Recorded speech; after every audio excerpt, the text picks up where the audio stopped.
Hi friends, అందరూ ఎలా ఉన్నారండి? ఈరోజు వీడియో వచ్చేసి ఒక కాటన్ టాప్‌ని ఏ విధంగా కట్ చేయాలి అనేది ఈ వీడియోలో చూపించబోతున్నానండి. ఒకేసారి మనకొచ్చేసి కస్టమరు 2 టాప్‌లు ఇచ్చారనమాట.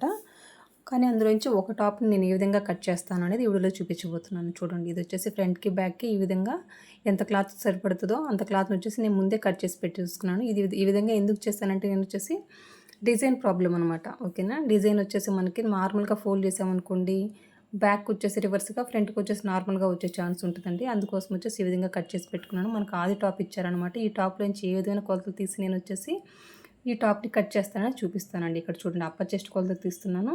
18 ఇంచెస్ అనమాట. ఓకేనా? ఇప్పుడు వచ్చేసి నడుము దగ్గర కొలత అండి. అంటే కరువు తిరిగే దగ్గర వచ్చేసి కొలత తీస్తున్నాను. చూడండి, ఎంతొచ్చిందంటే నాకు 17.5 అండి. ఈ విధంగా 17.5 అయితే మార్క్ చేశాను. ఇంకా పైనుంచి ఆ నడుము కరువు ఎంతవరకు ఉంది అనేది కోల్చుకుంటే నాకు 11.5 ఇంచుల దగ్గర ఉందండి. ఓకేనా? 11.5 ఇంచులు ఈ విధంగా మార్క్ చేసేసుకున్నాను. ఇంకొచ్చేసి కట్స్ అనమాట. ఈ సైడ్ కట్స్ అనేటివి ఎంత కొలత ఉందనేది ఈ విధంగా మార్క్ చేసేసుకుంటున్నాను. ఒకసారి కొలుచుకుంటున్నానండి. నాకు వచ్చేసి ఇక్కడ 19 ఇంచెస్ వచ్చేస్తుందనమాట. ఓకేనండి, ఇంతవరకు అయితే ఓకే కదా. ఇప్పుడు వచ్చేసి చంక రౌండ్ ఎంత ఉందనేది చూపిస్తాను చూడండి. మొత్తం కూడా టేప్తోనూ ఆది డ్రెస్‌లోంచి కొలతలు తీసి ఏ విధంగా కట్ చేస్తాననేది ఈ వీడియోలో చూపించబోతున్నాను. ఈ చంక రౌండ్ వచ్చేసి 6.5 ఇంచులు ఉందండి. ఇప్పుడు వచ్చేసి నెక్ ఫుల్ షోల్డర్ అనమాట. ఓకేనా? ఇది బ్యాక్ హై నెక్, ఫ్రంట్ వచ్చేసి కొంచెం డీప్ అనమాట. ఓకేనండి. అంటే ఇప్పుడు మనం కట్ చేసేది హై నెక్ కొలతలే అనమాట. ఓకేనండి. ఈ విధంగా అయితే ఈక్వల్‌గా షోల్డర్ కుట్టు ఉంది కదా, హ్యాండ్ కుట్టు, అది ఈక్వల్‌గా ప్లేస్ చేసేసుకొని పట్టుకొని చూడండి, ఇక్కడ చివరి వరకు కూడాను మనం ఈ విధంగా ప్లేస్ చేసేసుకొని అసలు ఎంతుంది ఫుల్ షోల్డర్ అని చూస్తున్నాను. 6.5 ఇంచులు ఉందండి. ఆ కుట్టు వరకు 6.5 ఇంచులు ఉంది. అదే నేను ఇక్కడ వచ్చేసి మార్క్ చేసేస్తున్నాను అనమాట. ఇంకొచ్చేసి చూడండి, టోటల్ టాప్ ఎంత పొడవు ఉందనేది కూడా ఇప్పుడు చూపిస్తాను. టోటల్ టాప్ వచ్చేసి పైనుంచి కూడాను 34 ఇంచెస్ ఉందండి నాకు. చూడండి, ఈ విధంగా 34 ఇంచెస్ అనమాట. ఓకేనా? 34 ఇంచెస్ ఈ విధంగా మార్క్ చేశాను. అంటే మీకు ప్లెయిన్ క్లాత్ మీద రాస్తే మీకు అర్థమవుతుంది కదా ఈజీగా అనేసి ఈ విధంగా సపరేట్‌గా ఒక ప్లెయిన్ క్లాత్ తీసి దాని మీద ఈ విధంగా మార్క్ చేసుకుంటున్నాను. కింద వైపున వచ్చేసి ఈ టాప్ వెడల్పు ఎంత ఉందని చూస్తుంటే 20 ఇంచెస్ ఉందండి. కానీ అది కూడా ఈ విధంగా మార్క్ చేసేసుకున్నాను. ఓకే కదా. ఇప్పుడు వచ్చేసి నేను ఏ విధంగా కట్ చేస్తానంటే ఆది డ్రెస్‌ని తీసుకొచ్చేసి ఈ క్లాత్ మీద అయితే ప్లేస్ చేయట్లేదండి. ప్లేస్ చేయకుండా ఈ కొలతలు మాత్రమే తీసి నేను ఏ విధంగా కట్ చేస్తున్నాను అనేది ఈ వీడియోలో చూపించబోతున్నాను. ప్రీవియస్ వీడియోలో అయితే నేను ఆది డ్రెస్‌ని ప్లేస్ చేసి చూపించున్నానండి. ఈ విధంగా కూడా ఒకసారి మీకు చూపిద్దామనేసి ఈ విధంగా ఆది డ్రెస్‌లోంచి కొలతలు తీసి చూపిస్తున్నాననమాట. కింద పై వైపున వచ్చేసి ఏ విధమైన క్రాసులు లేకుండా ఒక లైన్‌ని అయితే డ్రా చేశాను. ఇక్కడ ఎంత వచ్చింది, ఫుల్ షోల్డర్ 6.5. దానికి వచ్చేసి ఒక హాఫ్ ఇంచ్ యాడ్ చేద్దాం. ఓకేనా? మన హ్యాండ్ జాయిన్ చేసేస్తాం కదా, అందుకోసం ఒక హాఫ్ ఇంచ్ అండి.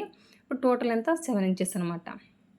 ఓకేనా? ఇక్కడ చంక డౌన్ వచ్చేసి ఒక 6 ఇంచులు మార్క్ చేస్తున్నానండి. చూసారు కదా, 6.5 ఉందన్నమాట మనకి చంక రౌండ్. అందుకోసం నేను వచ్చేసి ఒక 6 ఇంచులు మార్క్ చేసేసుకుంటున్నాను. అది ఏ విధంగా సరిపోద్ది అనేది కూడా తర్వాత కొలిచి చూపిస్తానండి. ఇక్కడ చూడండి, ఇక్కడ కూడా ఒక 7 ఇంచెస్ మార్క్ చేసేసుకొని ఏ క్రాస్ లేకుండా ఈ విధంగా ఒక లైన్ డ్రా చేస్తాను అనమాట.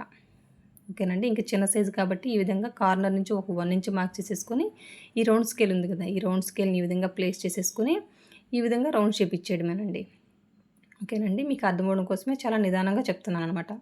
ఇది హై నెక్ కొలత కాబట్టి మనకి షోల్డర్ వైపున వచ్చేసి ఒక హాఫ్ ఇంచ్ డౌన్ పెట్టాలి. నెక్ వచ్చేసి ఒక 3 ఇంచెస్ అండి. 3 ఇంచెస్ వరకు ఒక మార్కింగ్ పెట్టేసుకొని ఆ మార్కింగ్ దగ్గర నుంచి హాఫ్ ఇంచ్ డౌన్ పెట్టాం కదా, ఇక్కడి వరకు ఈ విధంగా క్రాస్‌గా ఈ విధంగా మార్క్ చేసేసుకున్నాను అనమాట. అప్పర్ చెస్ట్ కొలత ఎంత ఉంది మనకి, 18 ఇంచెస్ అనమాట. అందులో సగం ఎంత, 9 ఇంచెస్ ఆ విధంగా మార్క్ చేసేసానండి. నడుము దగ్గర కొలత ఉంది కదా, ఓకేనా? కరువు తిరిగే దగ్గర కొలత తీసాం కదా, అంటే 11 పైనుంచి అంటే 11.5 ఇంచుల దగ్గర మార్కింగ్. ఫస్ట్ వచ్చేసి ఆ విధంగా మార్కింగ్ పెట్టేసుకొని ఇప్పుడు వచ్చేసి నేను నడుము కొలతను మార్క్ చేస్తాను. ఇక్కడ వచ్చేసి ఒక కొలత అయితే మర్చిపోయానండి. అంటే పైనుంచి మనకి కట్స్ ఎన్ని ఇంచెస్ ఉందనేది ఇందాక నేను చూపియలేదు కదా మీకు ఈ డ్రెస్‌లో, అందుకోసం ఇక్కడ చూపిస్తున్నాను. చూడండి, ఇది కట్స్ అనమాట. ఆ విధంగా మార్కింగ్ పెట్టేసుకొని పైనుంచి చూస్తే నాకు 17.5 ఇంచుల దగ్గర ఉందండి. ఓకేనా? ఇది చాలా చిన్న సైజ్ అనమాట. ఇంతవరకు అయితే క్లియర్ కదా. ఇప్పుడు చూడండి, పైనుంచి వచ్చేసి ఈ కట్స్ కోసం 17.5 ఇంచులు ఈ విధంగా మార్క్ చేసేసుకుంటున్నాను. ఓకేనండి. ఇప్పుడు వచ్చేసి అదే 17.5 ఇక్కడ కూడా ఈ విధంగా మార్క్ చేసేసుకొని ఏ క్రాసులు లేకుండా ఒక లైన్ డ్రా చేసేసుకున్నానండి. ఓకే, ఈ 3 మార్కింగ్లు అయితే పెట్టేసాం కదా. అప్పర్ చెస్ట్, నడుము, ఈ కట్స్ దగ్గర ఉండే కొలత. ఓకేనండి. నడుము కొలత ఎంత అండి మనకి, ఆది డ్రెస్ నుంచి తీసినప్పుడు 17.5. అందులో సగం ఎంత, ఈ విధంగా టేప్నైనా ఫోల్డ్ చేసేసుకోండి, లేదా క్యాలిక్యులేటర్తో అయినా మీరు క్యాలిక్యులేటర్ చేసుకున్నా సరిపోద్దనమాట. ఎంత వచ్చిందండి నాకు, 17.5, అందులో సగం వచ్చేసి పావు తక్కువ 9 ఇంచులు మార్క్ చేశాను. ఇంకా కట్స్ అనమాట 19 ఇంచులు, అందులో సగం ఎంత 9.5 ఇంచులు. 9.5 ఇంచులు కూడా ఆ విధంగా మార్క్ చేసేసుకున్నాను. మార్క్ చేసుకున్నట్టుగా ఈ 3 మార్కింగ్ కలుపుతూ స్కేల్ తోటి ఈ విధంగా లైన్స్ డ్రా చేయడమే. ఓకేనా, ఈ 3 మార్కింగ్ని కలుపుకుంటూ వెళ్ళిపోవడమేనండి. ఓకేనండి, ఇంతవరకు అయితే క్లియర్ కదా. ఇంక ఇక్కడ వచ్చేసి ఖర్చు అండి. ఇప్పుడు పైవైపు నుంచి నడుము వరకు కూడా ఒక 2 ఇంచులు అయితే ఖర్చు పెట్టుకోవచ్చండి. ఇంకా నడుము దగ్గర నుంచి ఈ కట్స్ ఉంది కదా, అక్కడ వరకు ఒక 1.25 ఇంచు లేదా 1.5 ఇంచు వరకు ఖర్చు పెట్టుకుంటే సరిపోద్దనమాట. ఓకేనా, ఈ విధంగా ఖర్చు అయితే మార్క్ చేసేసాము. ఇంక ఇక్కడ వచ్చేసి టోటల్ టాప్ పొడవంతా 34 ఇంచులు అనమాట. ఓకేనా, నేను ఖర్చులతో కలిపి ఒక 2 ఇంచెస్ ఎక్స్ట్రా తీసుకుంటున్నాను. కింద ఫోల్డింగ్కిను పైన షోల్డర్స్ జాయిన్ చేయడానికి అందరికీ కలిపి ఒక 2 ఇంచెస్ అంటే టోటల్ వచ్చేసి 36 ఇంచులకి మార్క్ చేసేసుకుంటున్నానండి. ఈ విధంగా మార్క్ చేసేసుకొని ఏ క్రాసులు లేకుండాను ఒక లైన్ డ్రా చేసేసుకుంటున్నాను అనమాట. ఓకేనండి, ఇంకా కింద వచ్చేసి మనకి వెడల్పు ఎంత ఉందండి 20 ఇంచెస్ అనమాట. చూడండి, ఆ విధంగా 20 ఇంచెస్ కదా, అందులో సగము 10 ఇంచెస్కి మార్క్ చేసేసుకున్నాను. ఇక్కడ చూడండి, ఈ రెండింటిని కలిపేసుకొని ఈ విధంగా టేప్ ప్లేస్ చేసేసుకొని ఈ విధంగా మార్కింగ్ పెట్టేసుకున్నాను. మళ్ళీ స్కేల్ తోటి ఈ విధంగా ఈ రెండింటిని కలుపుతూ ఒక లైన్ డ్రా చేశాను. ఇంక ఇప్పుడు వచ్చేసి ఫోల్డ్ చేయాలి కదా మనకి, అది కూడా చెప్తానండి. ఇప్పుడు వచ్చేసి షోల్డర్స్ జాయిన్ చేయడానికి ఒక 1/2 ఇంచు ఖర్చు విడిచిపెట్టేసుకొని ఈ విధంగా హ్యాండ్ ఎక్కించడానికి ఒక 1/2 ఇంచు తోటే కదా మనం హ్యాండ్ ఎక్కిస్తాము. ఆ విధంగా మార్క్ చేసేసుకొని ఇప్పుడు టేప్తో కొలిస్తే చూడండి చంక రౌండ్ ఎంత ఉందో అంత నాకు కరెక్ట్గా వచ్చింది. ఎంత ఉంది 6.5 అనమాట. ఓకేనా, 6.5 అనేది నాకు ఎగ్జాక్ట్గా వచ్చిందండి. ఓకేనా, అంటే చంక రౌండ్ కొలిచే విధానం ఇదనమాట. అంటే ఈ కస్టమర్కి ఎంత ఉందో అంత చంక రౌండ్ కొలిచే విధానం కరెక్ట్గా తిరగాలంటే ఈ పద్ధతిలో కొలిస్తే మనకు అర్థమైపోతుందండి. ఓకేనా, ఇక్కడ వచ్చేసి సైడ్ వచ్చేసి ఫోల్డింగ్ కోసం ఈ స్కేల్ వెడల్పును వచ్చేసి ఈ విధంగా ఎక్స్ట్రా మార్క్ చేసేసుకుంటున్నానండి. ఓకేనా, ఒక 1 ఇంచు లేదా 1.25 ఇంచు ఎక్స్ట్రా మార్క్ చేసేసుకుంటే సరిపోద్దండి సైడ్ కట్స్ ఫోల్డింగ్ అనమాట. ఓకేనా, ఈ విధంగా మార్క్ చేసుకున్నట్టుగా ఎక్కడి వరకు అయితే మార్కింగ్ పెట్టామో అదంతా కూడాను ఇక్కడ వరకు కట్ చేసేసుకుంటున్నాను, ఎక్స్ట్రా క్లాత్ అంతటిని కూడాను. చూడండి, ఓకేనా, ఈ విధంగా అయితే కట్ చేసేసుకున్నాం కదండి. ఇంక ఇప్పుడు వచ్చేసి ఫ్రంట్ లోత్ అనమాట. ఓకేనా, ఇక్కడ చూడండి ఎక్కడ వరకు అయితే కట్స్ ఉన్నాయో అక్కడికి ఈ విధంగా ఘాటు పెట్టుకుంటున్నాను. మళ్ళీ చంక దగ్గర కూడాను ఈ విధంగా ఘాటు పెట్టేసుకున్నాను అనమాట. ఓకేనా, ఈ టాప్ని కట్ చేసిన తర్వాత మళ్ళీ ఇంకొక టాప్ ఉంది కదా, ఈ తీసుకెళ్ళి ఆ టాప్ మీద ప్లేస్ చేసి ఏ విధంగా కట్ చేస్తాను అనేది కూడా చూపిస్తానండి. ఇక్కడ చూడండి, ఈ ఫ్రంట్ పార్ట్కి వచ్చేసి ఒక 30 ఇంచు అనమాట. కింద వైపు నుంచి ఈ విధంగా 1.5 ఇంచుకి మార్క్ చేసేసుకుని అక్కడి నుంచి ఈ విధంగా ఒక 30 ఇంచుకి మార్క్ చేసేసుకుంటున్నానండి. ఓకేనా, ఫ్రంట్ పార్ట్కి ఇది హై నెక్ కాబట్టి, ఇది చిన్న సైజు కాబట్టి 30 ఇంచు అండి. 30 ఇంచు సరిపోద్ది అనమాట. ఓకేనా, ఈ విధంగా మార్క్ చేసేసుకుని మార్క్ చేసుకున్నట్టుగా కట్ చేసేయడమే. ఓకేనండి, ఇక్కడ క్లాత్ అంతా కూడా ఎక్కువ మిగిలి ఉంటుంది కాబట్టి ఆ క్లాత్ అంతటిని తీస్తేనే మనకి పర్ఫెక్ట్గా ఫిట్టింగ్ ఉంటుందండి. లేదంటే అక్కడంతా క్లాత్ అంతా లూజ్గా ఉంటుంది అనమాట ఈ చంకలోతో మనం తీయకపోతే, అందుకోసమనండి. ఓకేనా, ఇప్పుడు మార్క్ చేసుకున్నట్టుగైతే మొత్తం కూడా కట్ చేసేసుకున్నాను. ఓకేనండి, ఈ విధంగా అయితే ఫ్రంట్ పార్ట్కి అయితే లోతు తీస్తాం కదా. ఇప్పుడు వచ్చేసి హ్యాండ్స్ అండి. ఓకేనా, హ్యాండ్స్కి వచ్చేసి ముందే క్లాత్ అనేది సపరేట్గా కట్ చేసి పక్కన పెట్టేస్తాను. ఓకేనా, ఇది డిజైన్ కోసం అంటే ఉల్టా రాకూడదు కదా మనకి అనేసి ఫ్రంట్కి బ్యాక్కి హ్యాండ్స్కి నేను ఒకేసారి కట్ చేసి పెట్టుకున్నాను విడివిడిగా కూడాను. ఓకేనా, ఈ విధంగా అయితే 4 లేయర్స్ అనమాట. ఇది ఈ విధంగా అయితే ఫోల్డ్ చేసేసుకున్నానండి. ఫోల్డ్ చేసేసుకుని ఫస్ట్ వచ్చేసి ఏ క్రాసులు లేకుండా ఒక లైన్ డ్రా చేసేసుకుంటున్నాను. ఏ క్రాసులు లేకుండా ఒక లైన్ డ్రా చేసేసుకుని ఎక్కడి వరకు అయితే మార్క్ చేసుకున్నామో ఆ ఎక్సెస్ క్లాత్ అంతటిని కూడా కట్ చేసేసుకుంటున్నానండి. ఓకేనా, ఇప్పుడు వచ్చేసి ఆది డ్రెస్ ఉంది కదా, ఆది డ్రెస్ని తీసుకొచ్చేసి ఏ విధంగా ప్లేస్ చేసి హ్యాండ్ని మార్క్ చేస్తాననేది చూడండి. ఫస్ట్ వచ్చేసి కింద వైపున పట్టీ కోసం ఈ స్కేల్ వెడల్పుని వచ్చేసి ఈ విధంగా మార్క్ చేసేసుకుంటున్నాను. మార్క్ చేసుకున్నట్టుగా ఈ విధంగా అయితే ఒక లైన్ అయితే డ్రా చేసుకున్నానండి. ఇప్పుడు వచ్చేసి హ్యాండ్ అండి, ఆది డ్రెస్ నుంచి హ్యాండ్ని తీసుకొచ్చేసి ఈ విధంగా ప్లేస్ చేస్తున్నాను. చూడండి, ఫస్ట్ వచ్చేసి ఈ విధంగా హ్యాండ్ లూజ్ వచ్చేసి ఈ విధంగా మార్క్ చేసేసుకున్నాను. ఎంతవరకు ఉందో అంతవరకు హ్యాండ్ లూజు. ఇంకా ఎగ్జాక్ట్గా అంటే ఈ హ్యాండ్ ఎంత పొడవు ఉందో అంత ఈ విధంగా సర్దుకుంటున్నానండి, ఎక్కడ కూడా లూజులు లేకుండా. ఓకేనా, చంక కుట్టు హ్యాండ్ కుట్టు వరకు కూడా ఈ విధంగా ఒక మార్కింగ్ పెట్టేసుకుంటున్నాను. ఫస్ట్ ఎక్కడి వరకు అయితే మార్కింగ్ పెట్టుకున్నామో చంక కుట్టు దగ్గర నుంచి ఒక 1/2 ఇంచు పైకి మార్క్ చేయాలి. ఇంకొచ్చేసి షోల్డర్ కుట్టు ఉంది కదా, ఆ కుట్టు కంటే పైకి ఒక 1/2 ఇంచు మార్క్ చేయాలి. ఎక్కడి వరకు అయితే 1/2 ఇంచు పైకి మార్క్ చేసేసుకున్నాం వాటి వరకు ఈ విధంగా లైన్ డ్రా చేశానండి. ఇంకా చంక లూజ్ నుంచి హ్యాండ్ లూజ్ వరకు కూడా ఈ విధంగా ఒక లైన్ డ్రా చేశాను.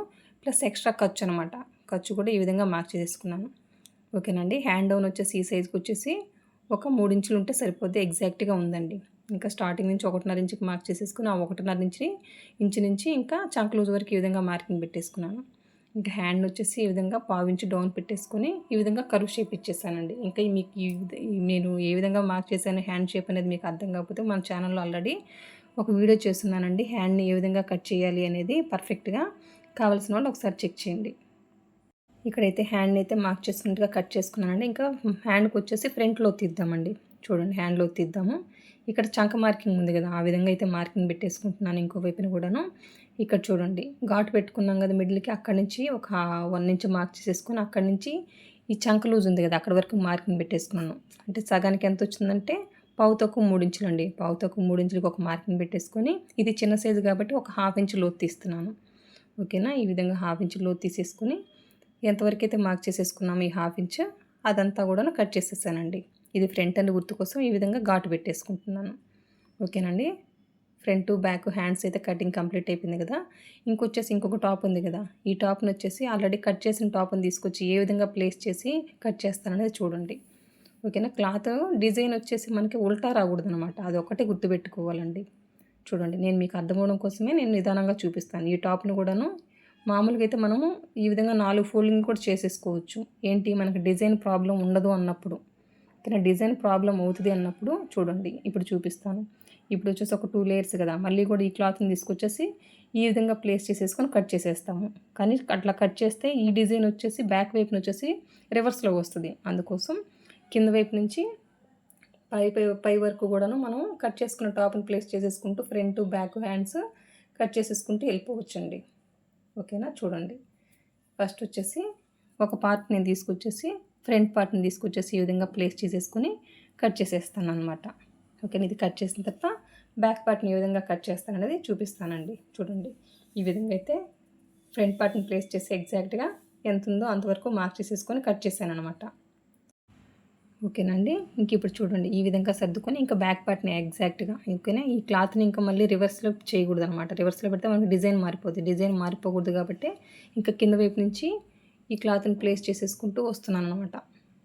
ఓకేనండి, చూడండి మళ్ళీ బ్యాక్ పార్ట్ని ఈ విధంగా ప్లేస్ చేసేసుకొని ఈ బ్యాక్ పార్ట్ని కూడా ఎట్లా ఉందో ఎగ్జాక్ట్గా అంతవరకు కట్ చేసేయడమేనండి.